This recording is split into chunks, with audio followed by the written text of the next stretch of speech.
Hey, Skylar here from the men's Changeyoucanwear. I've been doing some videos lately on flush setting stones and bead setting stones, all kinds of really higher end jewelry things, and I've noticed in the comment section a lot of you guys think you just can't do this stuff. And I'm not a fan of that. And I've really enjoyed helping other people start businesses, people who weren't in the jewelry industry, weren't planning on being in the jewelry industry, but this is a great outlet for creativity and a way to make some money. And whenever I started taking these jewelry classes for fine jewelry down in Portland, I told you guys that I wanted to bring you guys with me and that we were going to learn together. And I want to make sure that we're actually doing that. We're going to dial back some of the tools a little bit today and look at the most basic way you can flush set stones. And you're not going to need things like a scope or a really fancy Fordham or things like that. Now you're still going to need some tools. And I know my comment section of this video is going to look a lot like, "Hey man, I can't do this with bubblegum and duct tape. What kind of highfalutin city folk jewelry maker you think I am?" No, I can't do that.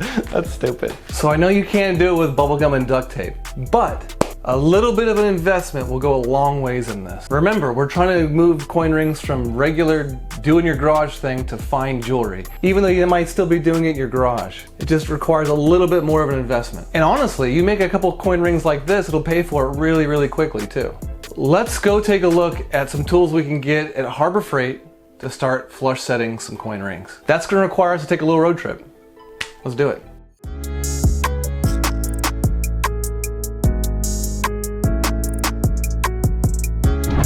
Here, let's go inside.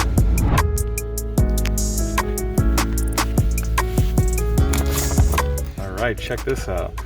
A flex shaft grinder, $49.99, but we have a 20% off coupon. That is a super cheap Fordham right there. Let's see how it works. Here's another good find. Head strap magnifier with lights. If you don't have a scope, people have been doing jewelry work with these for years. $5. All right, we're back. We got our $40 flex shaft from Harbor Freight. So this was $50, but then I used a 20% off coupon to get it for $39.99. Pretty cheap. So we have that, but there's gonna be some other challenges we're gonna have. So here's the setup I currently use, and a lot of jewelers do use this. So you have, first of all, you have your scope. This is a really awesome tool. Pretty expensive, obviously. Obviously. But this allows you to see, what you're actually doing. And that's most of the challenge of doing any stone setting, is just being able to see what you're doing. So that's huge. So we're gonna be replacing that with a headset. So the one that I have here, you could have got the one at Harbor Freight. I didn't pick it up because I have a couple at home. But once I got home, I realized the ones I have are pretty low powered. You'd want like a 10 powered one of these. They sell them, I just don't have one. So it's gonna be a little bit more of a challenge for me to try setting a stone with a lower powered one. And then the thing that we also use to hold our work is, this is a GRS ball vise. They're really awesome, super expensive obviously. Obviously. So we're gonna have to figure out some way of holding our work. And I use a really nice Fordham. It's really even, it's got really smooth pressure, it's perfectly centered whenever you're using it. And this one from Harbor Freight is just not gonna be nearly as refined. I mean, you really can't compete with the Fordham, with the $40 flex shaft. But it's doable though, and that's what we're trying to do today, is just show that it's actually doable. You don't have to have this expensive stuff. So let's take a look at the setup that I have set up now over in the other side of the shop. All right, so first off the bat, we've got our Fordham hanging on my coat rack, because, why not? Make it a little more janky, right? So anyway, it's a perfect spot to hang it. It actually came with a hanger, but the coat rack was sitting over here, so why not? And instead of an expensive ball vise, we're just using a regular vise. It doesn't swivel or anything, but that's okay. You can move around and swivel yourself, right? And we're holding it in there with a couple pieces of leather, so that way we're not hurting the piece at all. But this is the thing that I'm really excited about. I kind of came up with this idea yesterday when I was messing around with this, is using your phone. And that's really helpful to use instead of a scope. So you can really get in pretty tight with this guy. And that is going to help hugely in being able to see your seat areas and everything like that. And the way I'm doing this, I have it on a regular tripod, and I just screwed a car mount holder onto it. And that's all it is. It's nothing special. So that's a pretty cool setup. It's not too bad. There's obviously going to be challenges. Obviously. Because these tools aren't nearly as good as the ones I'm used to using. But it's possible. It's going to require a little bit more practice because the tools aren't nearly as good. Like, check this out. The first challenge I really see is this doesn't spin perfectly round. See how that wiggles?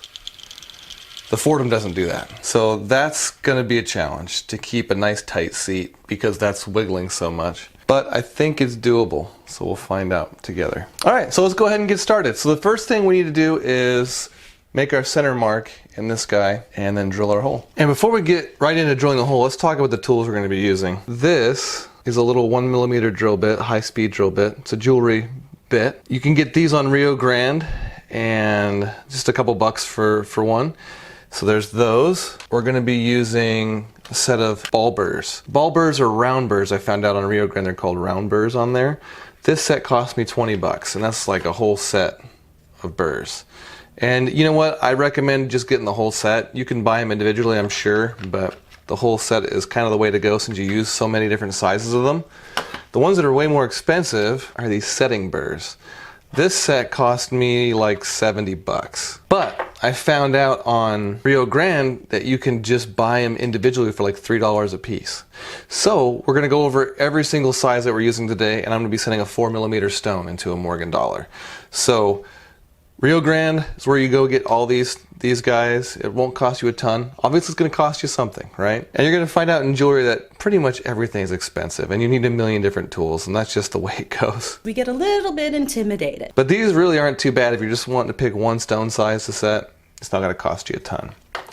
And then a set of digital calipers. I've used the Harbor Freight ones for years and years. These ones are a little bit more expensive, but a Harbor Freight one works just fine. And then instead of using my little fancy auto punch that punches just by pressing it down, we're just gonna use a regular old punch. A lot of you guys will have a punch sitting around somewhere. All right, let's mark our coin and get this thing centered and drilled out. The one benefit of using your camera as a scope is you can record with it too, so it's not totally in your way. So we're gonna zoom right in here. So the first thing we're going to be doing is marking the center. So we'll measure the entire thing. So 11.8 millimeters wide. Divide that by half, which would be 5.5, 5.9. And we're just gonna make a mark. Do it on both sides just to make sure you get it right in the center. All right, so now we got our mark in there. Basically right over the mint mark. So that works out really, really well. We'll get our drill bit, put it in our Harbor Freight flex shaft. Let's see how this thing works. Now the next thing we're gonna do, take our punch and punch ourselves a nice center mark.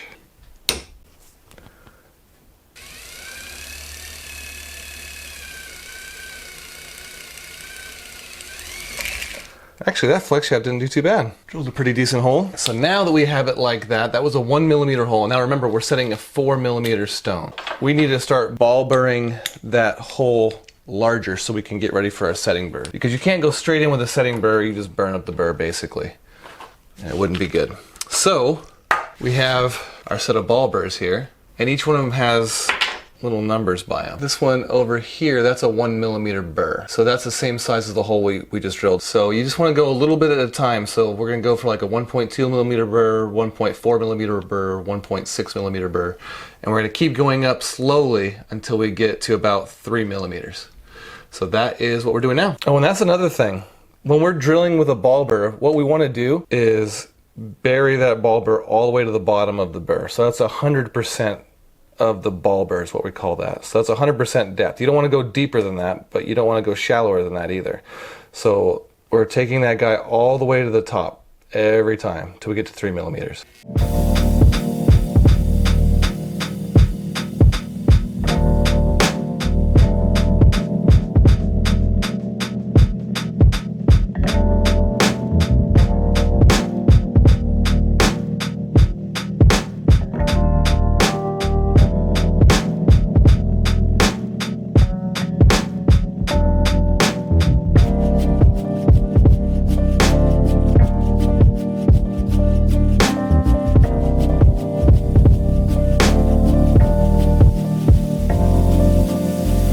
We've made it to the very largest of our ball burrs, and now we need to switch to these guys, which are setting burrs. And a setting burr, the difference about it is it has straight walls and a perfect seat area that matches the stone shape. And that's really, really important to get a nice, level, even seat. And you want straight walls so that way you can have straight walls to burnish metal over the top of your stone. Because of this, if the walls aren't straight and they're laid back, the metal will never actually make it to the top of the stone. And another thing we haven't talked about yet is what size stone can you pick for the coin ring that you're making. And that's really important because you can't put a really big stone in a coin ring that's too thin. And we'll talk about that real quick. I'll show you why.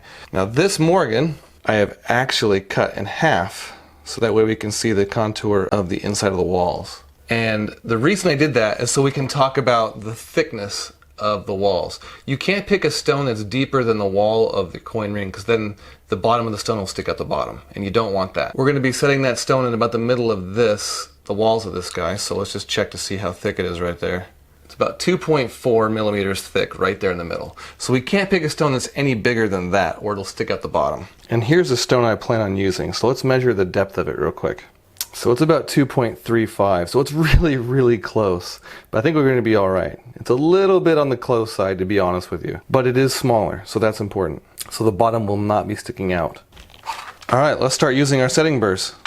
Now before we start using our setting burrs, we need to talk about how to measure one. We ended up with a 3.1 millimeter ball burr, and we're going to move up to a 3.3 millimeter setting burr because we're going to keep going up the same increments. So this is our 3.3 millimeter setting burr. And in order to, it says it's a 3.3 millimeter, but we have to measure it to be sure. And there's always a couple measurements when you're measuring one of these guys. You try your first one. So it's saying 3.28, but keep going around and it'll be 3.26, 3.28, that's the 3.27.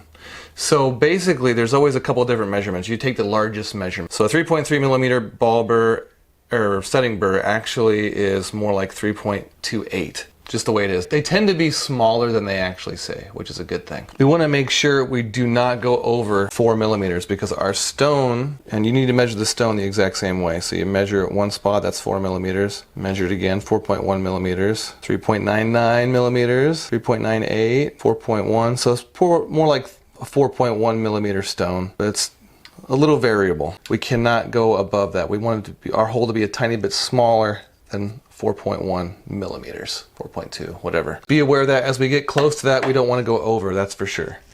All right, so we got our 3.3 millimeter ball setting burr. We're going to get it in our flex shaft. So here's our setting burr, and we do not want to bury this thing all the way to the bottom. That'd be way too deep.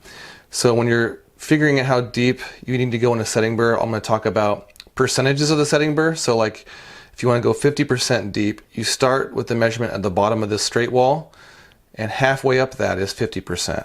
All the way up is 100%, right? So when we're getting to the target size that we actually want to be at, we're going to be going about 75% depth on this ball burr, which is about up 3/4 of the way. So 75% deep until we get to the final setting burr that we're going to be using. And you want this guy to be nice and even and level in there. You don't want, because if this thing's tilted one way or the other, the stone will be tilted as well because it's going to be sitting against that seat that we're creating right now. So nice and level as you can, and bring it to about 75% depth.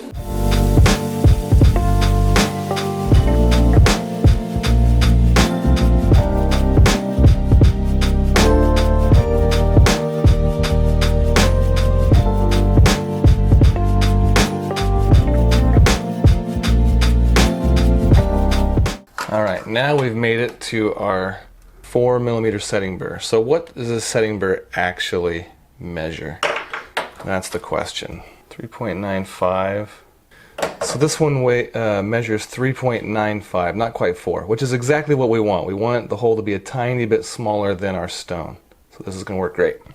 And now what we're going to be doing here also is we are no longer going 3/4 of the way up this thing. We don't want to go 75%. We want to do 50%. So halfway up this. We don't want to go any deeper than that.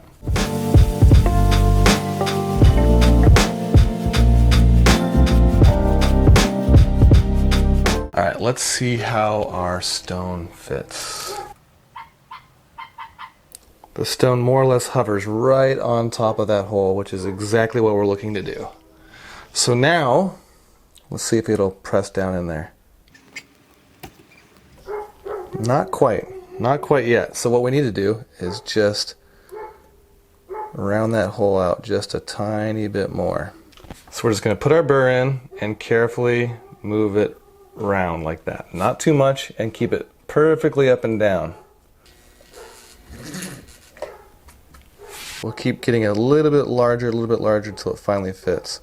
We don't want it to get too big though, so just be really careful on this stage.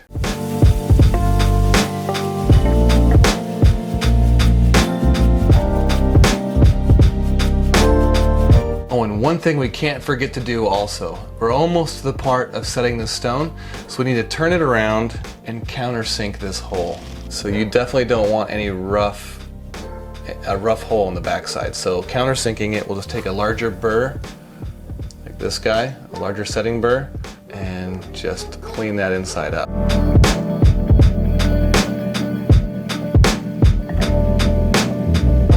Doesn't take much. That's a nice clean looking hole now. All right, so I think this hole is about the right size. It's about time to set it in place. I think we need to start a GoFundMe to get my neighbor's dog a friend. He sounds very lonely.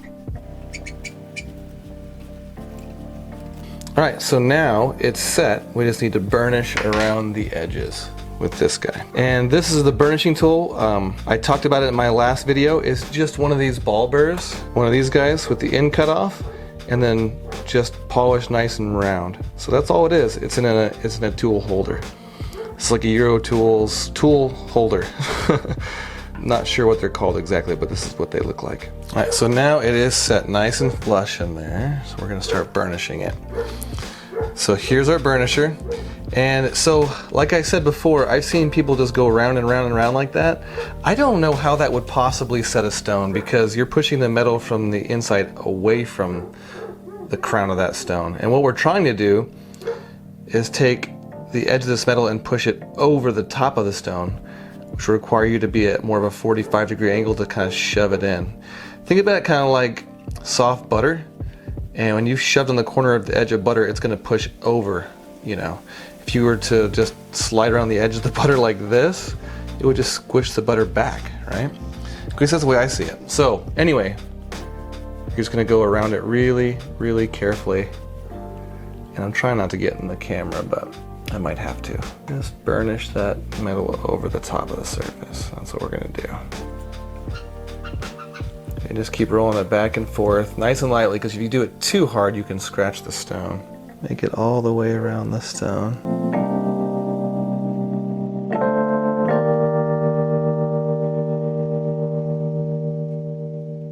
All right, guys, it's finished. Let's take a closer look here. So it's definitely not the most beautiful flush setting I've ever done, but it's in there, it's set, it's not coming loose, and it was done with a $39 flex shaft. So guys, would it be easier to use, you know, really nice expensive tools? Yeah, of course, probably, definitely. But it's totally possible to do it with stuff that you can get at Harbor Freight. And I just find that to be amazing. I'm not gonna lie, guys, when I first pulled that flex shaft out of the box and turned it on and saw how wobbly it was, I was really second guessing the ability this was going to work and this video was gonna work at all. But with a little bit of perseverance, a little bit of mess around with it, and a little bit of practice, you know, anything's possible. So I really encourage you guys to get out there, get some stones. Oh, by the way, you can get stones at Rio Grande. Just go take a look at Rio Grande. They have all kinds of really cheap stones to practice with. Grab some of those, grab some setting burrs, grab some ball burrs, get yourself a copper plate like this, and just practice. Practice, practice, and that's all it's gonna take. Anybody can do this. All it requires is a little bit of time and patience. All right, guys, thanks for watching another video. I hope you guys really get to enjoy flush setting and adding that to your coin rings. And as always, check out my website, Changeyoucanwear.net, for the rings and everything that I make. And as you guys start learning this, I would just love for you guys to tag me on my Instagram or my Facebook, just so I can see how you guys are doing. You can check out all my social media stuff in the description box below. Basically, Changeyoucanwear. So Changeyoucanwear on YouTube, Changeyoucanwear on Facebook, on Instagram. He's obviously very smart. I want to see what you guys are doing. All right, love you guys. Thanks for watching, and I'll catch you next time.